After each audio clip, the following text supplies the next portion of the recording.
राजा रघुवंशी की मां से लिपट लिपट कर एक भाई रोया। बहन की करतूत के कारण इतना ज्यादा शर्मिंदा हुआ कि जब एक मां से मिला तो आंखें नहीं मिला पाया।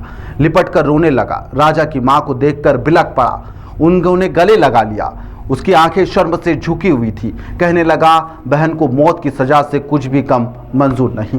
करीब 1 माह पहले जब दोनों परिवार मिला करते थे, चेहरे पर हंसी खुशी होती थी। दोनों परिवार एक दूसरे की आवभगत करते थे, लेकिन दोनों ही परिवारों ने नहीं सोचा था कि इस तरह से रोते गिड़गिड़ाते हुए दोनों परिवारों को एक दूसरे के सामने आना पड़ेगा। दोनों परिवारों की यहाँ पर जो दर्द का सागर है, वह एकदम दर्द के सागर में दोनों परिवार के लोग डूबे हुए हैं। ठीक 1 महीना हो चुका है। जी हाँ, 11 तारीख को ही शादी हुई थी और आज 11 जून हो चुकी है और 1 महीना इन दोनों की शादी का हुआ, लेकिन 1 महीने में सब कुछ तबाह हो चुका है। राजा की मां से लिपट लिपट कर एक भाई रोया है।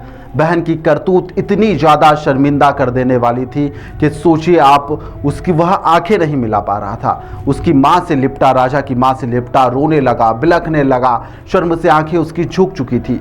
बहन को मौत की सज़ा से कम कुछ भी मंजूर नहीं, उसने साफ तौर पर कह दिया।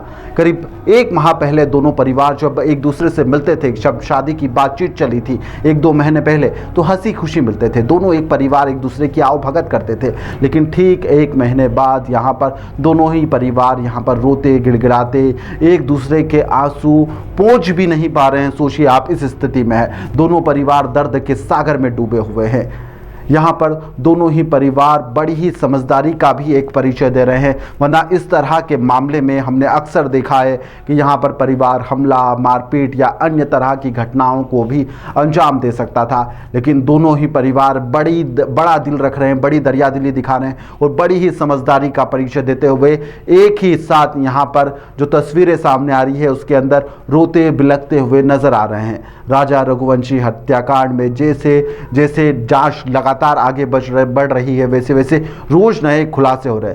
मगर मर्डर के आरोपी राजा की जो पत्नी है सोनम और 4 आरोपियों ने यहाँ पर पुलिस ने जब उनके साथ में सख्ती से पूछताछ करी तो उन सभी ने अपना जुर्म जो था वह कबूल भी कर लिया। एक तरफ जहाँ पर आरोपियों ने कहा कि सोनम ही इस हत्याकांड का जो मास्टरमाइंड है वह सोनम ही है, वहीं पर सोनम ने भी मान लिया है कि पति राजा के यहाँ पर मर्डर की साजिश में वह शामिल भी थी। अब इसके बाद में सोनम के परिवार वाले ने यहाँ पर उससे सोनम से जो नाता है वह पूरी तरह से तोड़ दिया है। सोनम के भाई आज यहाँ पर सामने आए। उन्होंने कहा कि मेरी बहन ने जुर्म किया है और उसे सजाए मौत मिलनी चाहिए। आज सोनम का भाई राजा रघुवंशी के घर पर पहुँचा, जहाँ पर उसने राजा की माँ से मुलाकात करी, उनके पैर पकड़े, गले लगाया, फूट फूट कर रोने लगा। उसने यहाँ पर पीड़ित परिवार से मुलाकात करते हुए कहा कि अगर मेरी बहन दोषी है तो उसे सजाए मौत होना चाहिए, उससे कम कुछ भी मंजूर नहीं। उन्होंने कहा है कि अगर वह दोषी है तो मैं खुद जाकर उसे सजा दिलवाऊंगा। सोनम के भाई ने यहाँ पर राजा के परिवार के साथ में एक प्रेस कॉन्फ्रेंस भी करी। उसने कहा कि राजा मेरा बहुत प्रिय था, मैं उसे बहुत ज़्यादा पसंद भी करता था। सोनम ने जो भी प्लानिंग करी उसके बारे में उसे मीडिया से पता चला है। राज हमेशा से ही घर में आता था और सोनम को दीदी कहकर पुकारता था। मेरे घर में साथ में बैठकर उसने सोनम के साथ में राखी तक बंधवाई थी। मैंने राजा की मां से माफ़ी मांगी है। अगर सोनम दोषी है तो उसे सख्त से सख्त सजा मिलना चाहिए। सोनम के भाई गोविंद ने यहाँ पर सार्वजनिक रूप से ऐलान किया है कि हमारे परिवार ने अब सोनम से सारे रिश्ते और नाते तोड़ लिए हैं। हम सोनम के खिलाफ कानूनी लड़ाई भी लड़ेंगे। सुनिए क्या कुछ उसके भाई ने कहा है। कराया और करवाया गया है। अच्छा, और सोनम के साथ जो बाकी लोगों के नाम है वो मोबाइल कंफर्म हो गए? हाँ, वो एक्चुअली सब नाम राज कुशवाहा से रिलेटेड है, इसलिए मुझे कंफर्म है कि वो सही है। अच्छा, आपने परिवार से क्या माफी मांगी यहाँ पर जो आपने शादी करवाई थी, उसके बाद आप यहाँ भावुक हुए, माँ से गले मिले, रोए, आपको पश्चाताप है क्योंकि यहाँ पर एक बेटा खत्म हो गया है? देखिए, मैं होता नहीं परिवार से माफी मांगने वाला, तो मैंने माफी तो मांग ली है, मगर इस परिवार ने एक बेटा खोया है और जो मैंने लड़की दी थी उस लड़की की जगह पे मैं इस परिवार का हिस्सा हूँ, उससे रिश्ता हमने तोड़ दिया है और इस परिवार का हिस्सा मैं हूँ और आज से सभी चीज़ें मैं करूँगा उसके खिलाफ, क्योंकि राजा मेरा बहुत प्रिय था। आप बता, अगर सोनम दोषी है तो आप उसके लिए क्या सजा चाहते हैं? डायरेक्टली फांसी पे चला जाएगा। जो प्रोग्राम जमाया है, जो भी करा है, देखिए आप लोगों से मुझे पता चल रहा है, कोई भी मेरे को खबर और कहीं से नहीं आ रही है। आप लोगों से पता चल रहा है क्या प्लानिंग करी, कैसे फोटो आया है, ये ऑफिस का फोटो है, ऑफिस के अंदर का, और इसके साथ में और भी बच्चे होंगे। अच्छा, कल को आप कभी कोर्ट में ही पलट जाते हैं तो क्या करोगे? ये क्या सवाल? ये फोटो है। अच्छा ये बताइए, आपको क्या ऐसा लगा कभी कि राज और उनके बीच में कहीं अफेयर था? क्योंकि वो दीदी सिर्फ दिखाने के लिए बोलता था, ये जानकारी है। वो परमानेंटली हमेशा 24 घंटे सिर्फ दीदी दीदी बोलता था। ये कि उसके राज घर वाले हैं, उसकी बहन माँ वगैरह, तो दीदी ही बोलता था। और दूसरा राखी बांधते थे ये 3 साल से, और मेरे खुद घर में हम दोनों साथ में बैठ के राखी बंधवाई। तो क्यों मारा राजा को? कौन राखी बंधवाता है?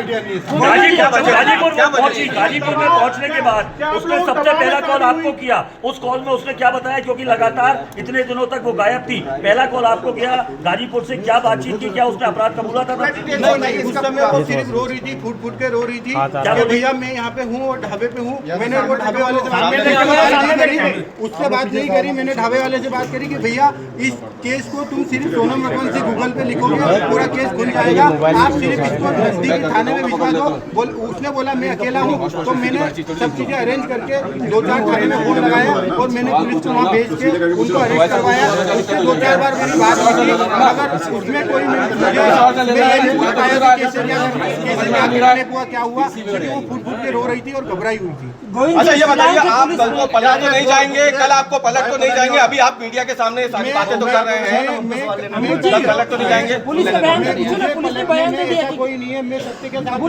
और इस केस में वकील मेरी तरफ से रहेगा, इस परिवार की तरफ से रहेगा।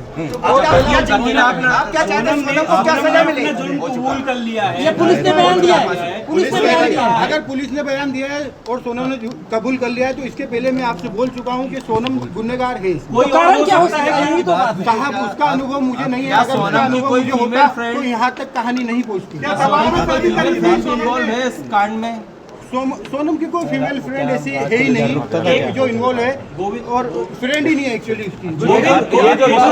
एक बार आप जितेंद्र रघुवंशी के बारे में बता दीजिए, क्योंकि वो जो हवाला का बात आ रहा है, ये कौन है जितेंद्र रघुवंशी? जितेंद्र रघुवंशी हमारे एम्प्लॉई भी है, दूसरा मेरा मौसी का लड़का है, और हमारे यहाँ गोडाउन पे राज से जूनियर था और वो काम करता था हमाली का हमारे गोडाउन पे, और उसका कोई भी हवाले से लेना देना नहीं है। ये तो सिर्फ कहानी बनाई गई है हवाले वाली। उसका अकाउंट में पैसा रहता था, वो पैसा हमारा आता था, और हम उससे जो लोकल छोटे मोटे ट्रांजेक्शन थे, जो गोडाउन खर्चे थे, गाड़ी भाड़ा था, वो सब चीज़ें उससे चलता था। इसलिए वो अकाउंट जितेंद्र रघुवंशी का था और इसीलिए बताया गया है। बाकी शिलोंग जाने का प्रोग्राम कैसे बनाया? पहले क्या शिलोंग गई थी? मुझे कोई आइडिया नहीं है। मैंने पूछा भी था जाने के पहले, मैंने खुद ने उसको एयरपोर्ट छोड़ा था, पूछा था, तो उनका ये बोलना था कि राजा और इनने टिकट कराई है हमको, और शिलोंग का नहीं था, आसाम और गुवाहाटी जाने का। आप शिलोंग में मिले, आपने सोनम से आपने मिले 2 मिनट? शिलोंग में नहीं मिले। अभी नीचे आप कह रहे थे कि आपने उनसे कुछ कहा भी, लेकिन उसने कोई जवाब नहीं दिया। यूपी में मिले तो क्या जवाब दिया उसने कुछ? 2 मिनट की बात हुई थी, 2 मिनट में हमको मैंने यही बयां करा और समझा। उसने हर चीज़ें के लिए मना करा है। मैंने उसको बताया भी सही कि देख राजा और ये सब पकड़ा चुके हैं, क्योंकि उससे खबर हो नहीं हो मुझे आइडिया नहीं था, इसलिए मैं उससे डीपली पूछना चाह रहा था। मैंने पूछा, उसने मना करा है, मगर उसके जो मैं 2 मिनट में जो समझाऊँ वो इतना ही समझ पाया कि उसने करा है। और मैंने सबसे पहला कॉल विपिन जी को करके फाइनल बोल दिया कि साहब इनने गुनाह करा है, मुझे इनने मना कर दिया है, मगर उन्होंने गुनाह करा है। इस पूरे घटनाक्रम पर नजर डालें तो आपको पता चल जाएगा कि 23 मई को राजा रघुवंशी की हत्या हुई थी। 24 मई को यहां पर राजा की जो पत्नी है सोनम फरार हो चुकी थी। 25 मई को इंदौर में यहां पर राज कुशवाहा से उसकी मुलाकात होती है, ट्रेन के माध्यम से वो आती है। फिर 9 जून को उत्तर प्रदेश की गाजीपुर में यहां पर सोनम का सरेंडर हो जाता है। सरेंडर करने से ठीक पहले उसने अपने भाई से बातचीत करी थी। इस दौरान वह फूट फूट कर रोने भी लगी।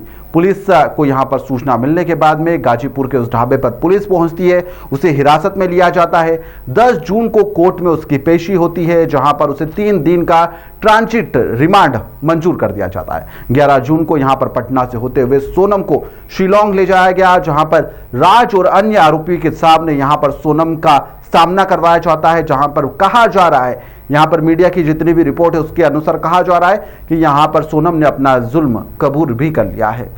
फिलहाल इस मामले में लगातार रोज नए नए खुलासे हो रहे हैं और इन खुलासों को लेकर क्या कुछ अब नई अपडेट सामने आएगी। एक जितेंद्र रघुवंशी का भी नाम सामने आया है, जिसके पैसों के माध्यम से वह जो इतने दिन से फरार रही, वह उसके ही कार्ड का यूज कर रही थी, यह बात भी सामने आई है। अब इन बातों में कितनी सच्चाई है वह पुलिस के बयानों के आधार पर ही साफ हो पाएगा। फिलहाल के लिए इस खबर में इतना ही। आप देखते रहिए द लपेटा।